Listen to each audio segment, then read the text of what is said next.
In the quiet suburb of Oshawa, Ontario, a plumber kneels beside a clogged drain, expecting a routine fix. A tangle of hair or grease, nothing out of the ordinary. But as the drain snake churns through the pipe, it pulls back something heavy, something wrong. It looks like flesh, he mutters to his partner, his voice trembling as the stench hits them. Pounds of what appears to be human remains clog the system, turning a simple job into a nightmare. This isn't just a blocked pipe, it's a crime scene that will unravel 2 cold cases and expose a killer hiding in plain sight. For true crime enthusiasts, this story is a chilling dive into a case that shocked the community and revealed the darkness beneath its surface. Stick with us, because what unfolds will leave you questioning how such horrors went unnoticed for years. What kind of monster could do this, and how did they evade justice for so long? Background and setup: Oshawa, a working-class city on the shores of Lake Ontario, is the kind of place where neighbors know each other and life moves at a steady, unremarkable pace. In 2017, it was home to around 160,000 people, a mix of families, retirees, and young adults trying to carve out their futures. Among them was Rori Hache, a 17-year-old with a bright smile and a troubled past. Born in July 1999, Rori grew up in Oshawa, a spirited girl who loved animals and spent time volunteering with the elderly. As a young teen, she thrived as an Army cadet, earning the prestigious Cadet of the Year title twice by age 13. But beneath her achievements lay a darker reality. Rori's family was no stranger to chaos. Her grandfather, Bernie Gwindon, known as Bernie the Frog, was the founder of Satan's Choice, once the second largest outlaw biker gang in the world. With a rap sheet that included drug and assault convictions, Bernie had spent 22 years in prison and fathered anywhere from 11 to 16 children. One of them was Rori's mother, Shannon Dion, who struggled to provide stability for her daughter. Rori's uncle, Harley Davidson Gwindon, a Hells Angels member with a history of drug offenses, was a towering figure in her life. Despite his own troubles, Harley had a soft spot for Rori, even giving her and her mother $1,000 to help with expenses in 2017. But Rori's world was far from stable. At 14, Rori was offered crystal meth, a decision that spiraled into a years-long battle with addiction. Her teenage years were marked by turmoil, bouncing between homes, struggling with her mother's attempts to get her help, and navigating a world shaped by her family's outlaw connections. By 2016, at 17, she was living with Harley's family while he was under house arrest. Shannon, desperate to save her daughter, reported herself to the Children's Aid Society, hoping it would force intervention. It didn't work. Yet, in the final 6 months of her life, Rori seemed to turn a corner. She had a boyfriend, Tony, a job, and her own apartment. She was back in school, dreaming of a better future.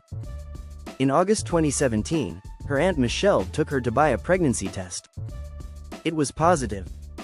Rori, just 17, was thrilled at the prospect of motherhood. But August also brought warning signs. A mysterious fire broke out at Shannon's house, injuring her and killing her dog. Rori, already fragile, began to relapse. At the refuge, a local youth center, staff noted her struggles but saw glimmers of hope. Then, on August 29, 2017, everything changed. A friend and her mother took Rori to the hospital after what was described as a mental episode. CCTV footage captured Rori in the waiting room, looking lost and anxious. Her companions left shortly after, leaving her alone. After 15 minutes, Rori walked out of the hospital, never to be seen alive again. Meanwhile, another family in Oshawa had been living with a different kind of pain.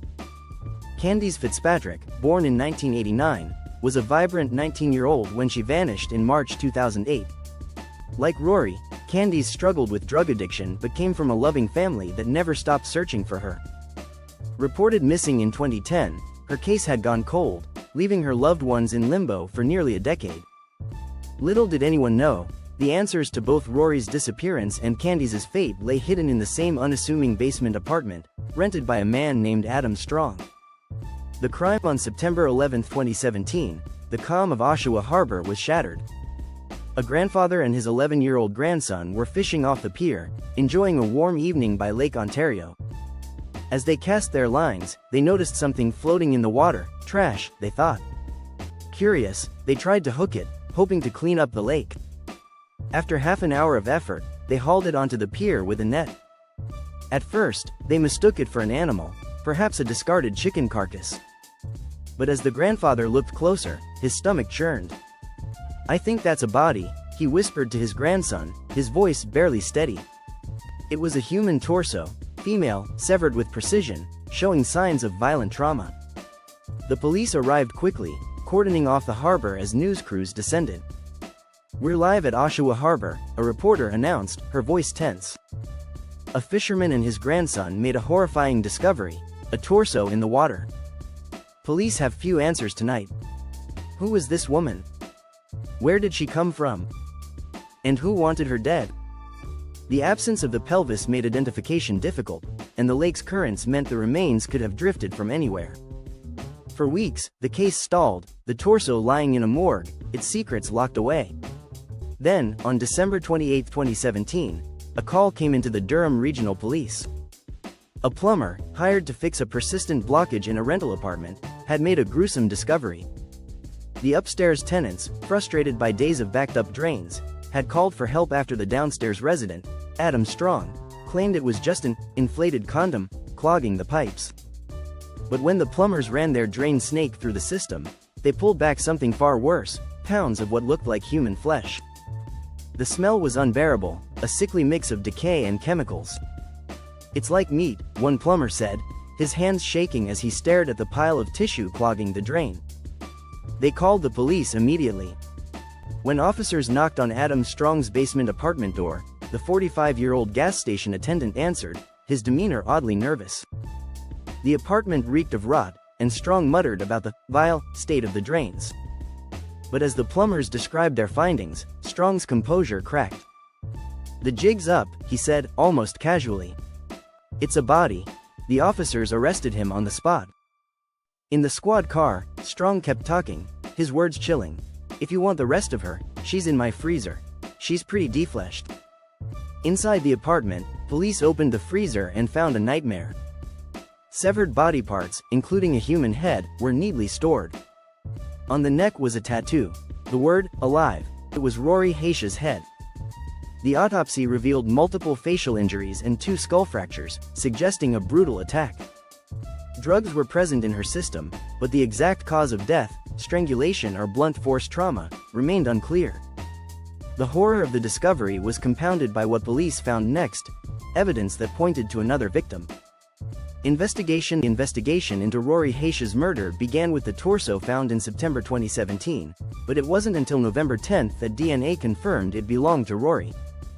Her family, already frantic after her disappearance, was devastated. The police had no leads on how her torso ended up in Lake Ontario or who was responsible. The water had washed away forensic evidence, and Rori's final movements were a mystery. Had she met someone after leaving the hospital? What had happened in those missing days? The breakthrough came with the plumber's discovery in December. Adam Strong's basement apartment became the focal point of the investigation. The cluttered space was a treasure trove of evidence, and a house of horrors. Officers found restraining devices, adult toys, and weapons, including a hammer with Rori's DNA on it. Blood spatter marked the walls and baseboards leading to Strong's bedroom.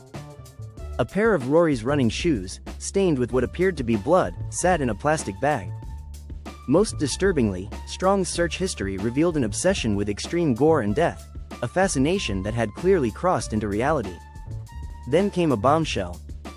In Strong's kitchen, police found a specialty hunting knife, the kind used to skin animals. They tested it for Rori's DNA but found something else entirely: the DNA of Kandis Fitzpatrick, the 19-year-old who had vanished in 2008. The discovery linked Strong to a second cold case, sending shockwaves through the investigation. Kandis's family, who had spent nearly a decade searching for answers, now faced the grim reality that their daughter had likely met the same fate as Rori. Detectives interrogated Strong, who was talkative but evasive. He admitted to knowing Rori, claiming she had visited his apartment multiple times and that they had dinner together. He confessed to dismembering her body, starting on Christmas Eve 2017 when his neighbors were away, but insisted he hadn't killed her. "I procrastinated," he said, explaining why her remains were still in his freezer and why he hadn't disposed of the knife with Kandis's DNA. He expressed surprise that Rori's torso had floated to the surface of Lake Ontario, as if he'd expected it to stay hidden. About Kandis, he admitted to knowing her but offered no confession to her murder. The absence of Kandis's body complicated the case. Without a corpse, prosecutors faced an uphill battle to prove murder. But the physical evidence, Rori's remains, the blood-spattered apartment, the hammer, and the knife with Kandis's DNA, was damning. Police also found an undetonated pipe bomb in Strong's apartment, requiring a controlled detonation by the bomb squad. The explosion echoed through Oshawa, a stark reminder of the danger Strong posed. Investigators pieced together a profile of Strong. Born in 1972, he was a loner with a troubled past. He claimed a really bad childhood had shaped his actions, though he offered little detail.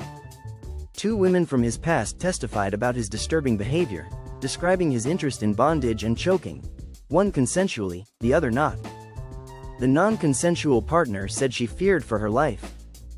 This painted a picture of a man with a history of violence and control, traits that aligned with the brutality of the crimes. The investigation also raised questions about Strong's decade-long gap between Kandis's disappearance in 2008 and Rori's murder in 2017. Had there been other victims? The lack of additional evidence left this question unanswered, but the possibility hung over the case like a dark cloud. Outcome and aftermath. The trial of Adam Strong began in 2020, delayed by the pandemic and Strong's own attempts to stall proceedings. Conducted largely via video link, the trial saw Strong refuse to cooperate at times, complaining of exhaustion and refusing to meet with his lawyer.